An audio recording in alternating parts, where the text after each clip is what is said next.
Kita sering dengar ya cerita-cerita tentang nabi-nabi. Itu dongeng apa sejarah sih? Aku menyimpulkan itu dongeng. Bahkan semakin zaman berkembang, semakin teknologi berkembang, semakin pengetahuan berkembang, Anda tidak akan pernah mendapatkan kekurangan dalam Al-Quran kecuali. Assalamualaikum warahmatullahi wabarakatuh. Alhamdulillahirrabbilalamin. Assalatu wassalamu ala nabiyyina Muhammadin wa ala alihi wa sahbihi ajma'in. Amma ba'du.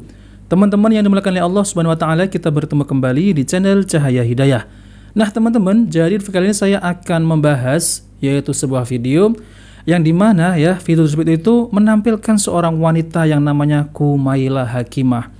Yang dimana Kumailah Hakimah ini mengatakan bahwasanya Al-Quran itu hanyalah dongeng. Lalu kemudian kisah-kisah yang ada di dalam Al-Quran yaitu para nabi itu hanyalah dongeng. Dan mukjizat para nabi adalah dongeng. Nah, seperti itu teman-teman. Oke, kita langsung saja mari kita simak videonya. Kita sering dengar ya cerita-cerita tentang nabi-nabi. Itu dongeng apa sejarah sih? Atau kadang ada juga kisah yang nggak jelas moral story-nya apa ya.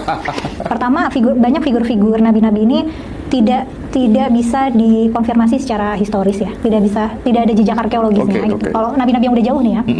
Udah gitu tambah lagi kisah-kisahnya kan kayak legenda gitu ya.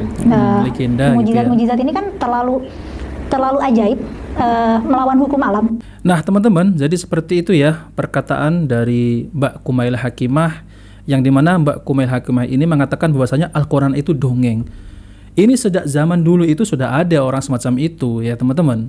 Jadi nggak heran saya. Nah, maka untuk membantahnya ya harus ada buktinya. Nah, seperti apa? Oke teman-teman, kita langsung saja mari kita simak yaitu penjelasan dari Ustadz Adi Hidayat. Al-Quranul Karim, Al-Quran yang mulia itu, huwa mu'jizatul Islamil khalidah, adalah mukjizat yang paling abadi dalam Islam. Jadi kalau Anda mendapati mukjizat yang melekat pada Nabi, bahkan sebelum Nabi Muhammad SAW, Anda tidak akan mendapati mukjizat yang terbesar seperti Al-Quran. Perhatikan baik-baik, mukjizat yang terbesar seperti Al-Quran tidak akan pernah Anda dapati kecuali mukjizat yang melekat pada Al-Quran. Bahkan beliau mengatakan khalidah kekal. Ya. Kenapa disebut kekal? Kita teruskan. Allati la yaziduha taqaddumul ilmi illa rasukhan fil ijaz. Bahkan semakin zaman berkembang, semakin teknologi berkembang, semakin pengetahuan berkembang, Anda tidak akan pernah mendapatkan kekurangan dalam Al-Quran kecuali Anda dapati setiap isi Quran selaras dengan setiap masanya. Saya memberikan satu gambaran begini. Contoh. Kita mulai dari segi bahasanya dulu. Yuk, kita turunkan. Baik, sekarang fokus ini. Ayat pertama Al-Baqarah apa? Alif, Lam, Mim. Turunkan Alif, Lam, Mim. Teruskan setelah itu. Dzalikal kitabu la raiba fi. Kita ambil sebagian ayatnya. Dzalikal kitab. Yuk, sekarang lihat. Ini turun kapan? Di zaman Nabi SAW. Sudah berapa abad sampai sekarang? Kurang lebih 15 abad. Sekarang 1439 Hijrah. Termasuk abad yang ke-15. Itu pun dihitungnya dari Hijrah, bukan dari awal turunnya ayat. Sekarang perhatikan, ini sudah 15 abad.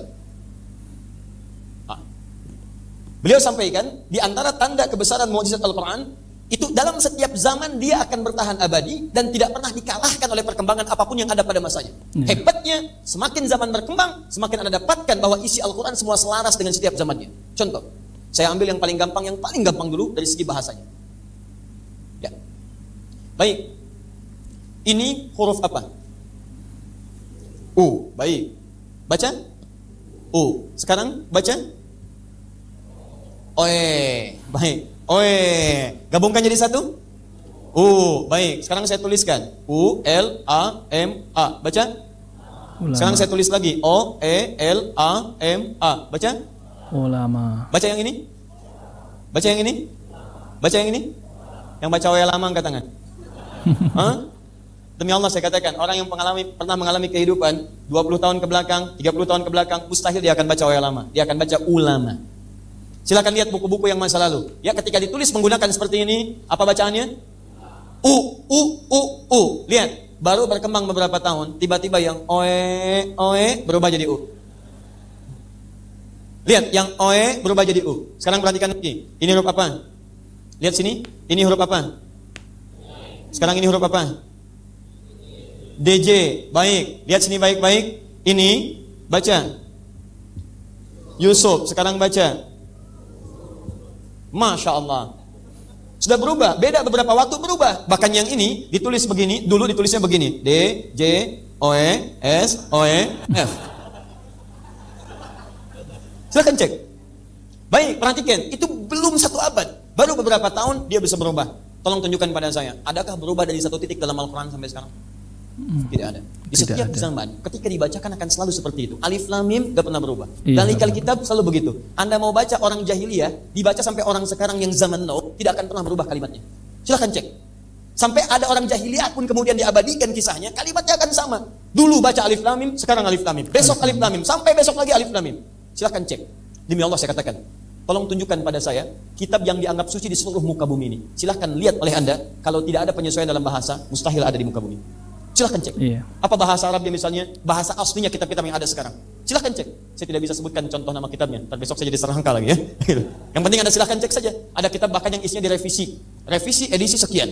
Ya, ada silahkan cek. Kitab suci edisi revisi. Bahasanya kemudian dilihat lagi, disesuaikan lagi. Bahkan yang paling hebat, ada kitab suci yang di setiap tempat bahasanya beda-beda. Ke Padang, bahasa Padang. Ke Bali, bahasa Bali. Ke Jawa, bahasa Jawa. Silahkan cek. Itu baru di Indonesia. Ke Amerika, bahasanya lain lagi. Amerikanya negara bagian, bisa beda lagi. Bawa ke Inggris, lain lagi. Ke Arab, pakai bahasa Arab. Pertanyaan saya, apa bahasa aslinya saat diturunkan? Cek. Sampai bunyi alarm itu. Baik. Jadi bagian yang pertama, Anda tidak akan pernah temukan keabadian dalam satu kitab suci kecuali dalam Al-Quran. Tapi yang paling hebat, bukan itu yang ingin ditunjukkan oleh Quran. Jadi kalau dari segi yang ini saja sudah beda dengan yang lain, kita bisa katakan ini bukan perkataan manusia. Karena hukum, ingat, hukum manusia, makhluk akan berbeda dengan hukum Khalik. Ingat baik-baik, bila ada ditetapkan sebagai Khalik, Tuhan, artinya dia mesti berbeda dengan sifat-sifat makhluk. Misal, manusia punya kekuatan, maka Khalik mesti lebih kuat. Makanya tidak boleh ada seseorang dianggap Tuhan kalau sama dengan kuatnya manusia atau lebih rendah daripada manusia. Saya sampaikan pada Anda, maaf, kayu, kuat mana kayu dengan manusia? Manusia. Halo? Kayu dengan manusia kuat mana? Kuat manusia, jangan dibayangkan kerasnya. Kalau kayu nggak dipegang sama manusia, bagaimana bisa dipukulkan? Lihat, manusia bisa gunakan kayu. Manusia bisa bicara, kayu tidak bisa bicara. Manusia bisa bergerak, kayu nggak bisa bergerak. Anda jangan katakan kayu kuat, memang dia kuat. Tapi kalau nggak dibawa sama manusia, nggak bisa dipukulkan pada orang lain. Nggak bisa dibentuk jadi meja. Jadi kesimpulannya, manusia lebih kuat dibandingkan dengan kayu. Pertanyaannya, kok bisa ada manusia menyembah kayu?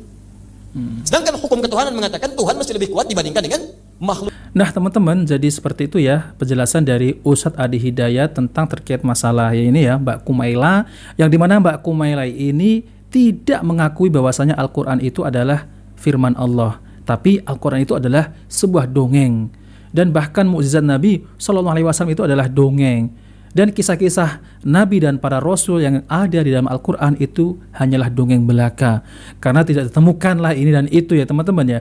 Padahal ya banyak ilmuwan-ilmuwan yang telah mengkaji Al-Quran itu malah mendapatkan hidayah. Yang ada di surat apa itu ya teman-teman, yang dimana air laut sama air sungai itu tidak bisa bersatu. Jadi ada pembedanya gitu ya, nggak bisa bersatu. Itu ada di dalam Al-Quran. Jadi kalau kita ya lihat ya, kok Rasulullah SAW itu kok bisa tahu ya teman-teman ya? Nggak mungkin Rasulullah itu ya pergi ke wilayah sana yang mengetahui ini ada ini. Berarti ya, Al-Quran itu bukan karangan Rasulullah, tapi adalah firman Allah.